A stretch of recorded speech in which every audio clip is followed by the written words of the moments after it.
The Jewish Queen of Persia, a fairy tale by Farideh Goldin. Iranian stories do not begin with once upon a time. Rather, they start with once there was a person and then there was no one.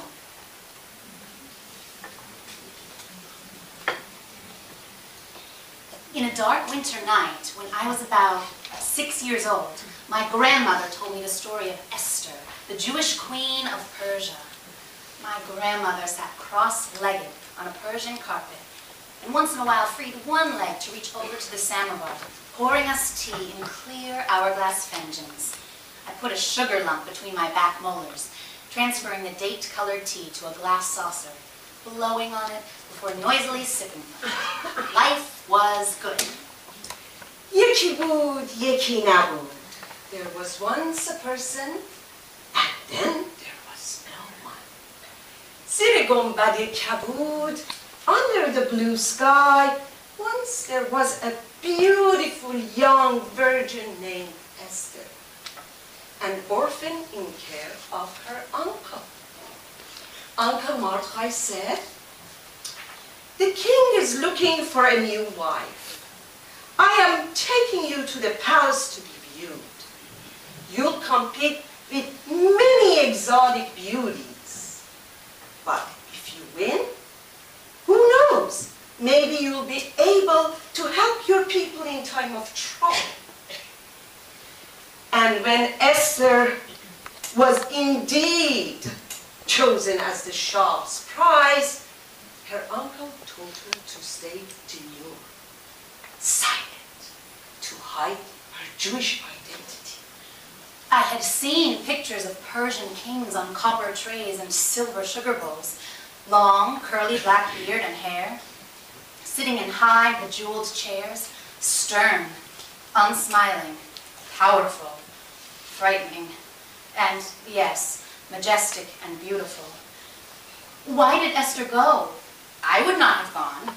That's impossible. When a king decrees, the citizen obey. Even now? Even now. Not a good proposition, I thought. I would not have wanted to be one of the many in a harem, losing my freedom to silk costumes, gold and precious stones.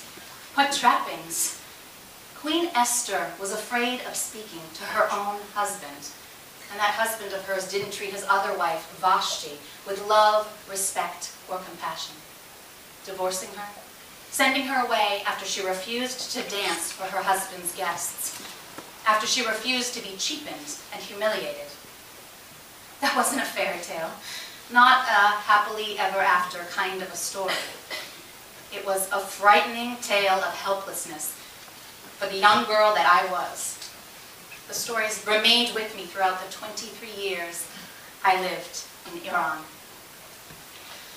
Well, what about me? What would you do if the Shah came for me? You would hide me, right? No. If a king wants you, then you obey. You go. To save many, one person's life is not important. This was around the time the Shah of Iran married his beautiful queen, Farah. We didn't have TV stations in Shiraz to watch it, but the walls of the city were plastered with their wedding pictures. In the absence of TV, a movie about their wedding was being shown in the theater closest to the Jewish ghetto where we lived at the time. They charged, so I couldn't see it.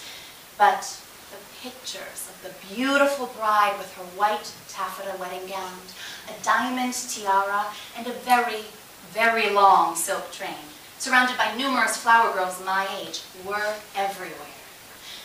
The bride, our new queen, had been studying architecture in Paris when the Shah's son-in-law, who was in charge of students abroad, yes, son-in-law, because the Shah was that much older, saw the young woman with a bright future and plucked her for his father-in-law, the king.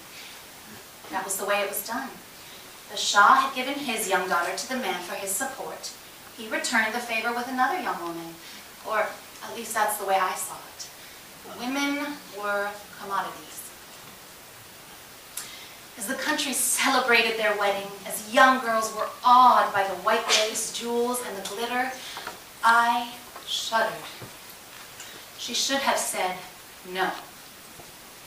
She should have studied architecture in Paris. But then, she too didn't have a father, no male figure, as was needed in those days to protect her. Similarly, Farah's uncle had facilitated her transfer to the Shah's courts by introducing her to the Shah's son-in-law. To be a queen was irresistible, I guess. She couldn't foresee her husband's demise, exile, 2 children lost to suicide. Maybe her mother, a widow, had persuaded her, the way Mordecai had spoken to the young, fatherless Esther. You must do this.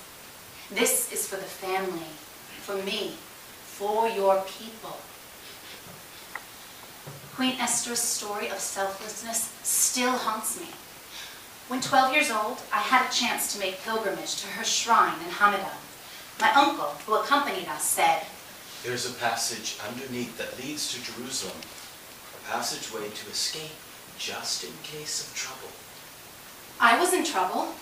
I was approaching puberty. My mother had been married off at age 13. I wanted to be in that dark passage underneath the shrine, finding my way out of Iran. I couldn't, of course. The door to the basement was tightly locked. Instead, I knelt by the lattice-carved ornamental piece on top of Esther's grave, stared at her resting place below, and prayed for Queen Esther's help. Prayed that she would help me find a different destiny than hers.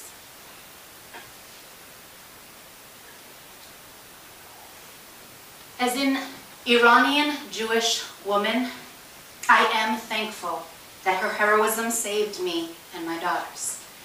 I took Queen Esther's legacy to heart. I left Iran, not to be subjected to the tyranny of one powerful man after another. For all Jewish girls and young women, I wish you a life without the worry of being sold physically and spiritually in order to save yourselves and your people. I pray that you will be your own queen and not some helpless princess in a fairy tale. There were once. Let them be no more. یکی بود، یکی نبود. غیر از خدا هیچ کی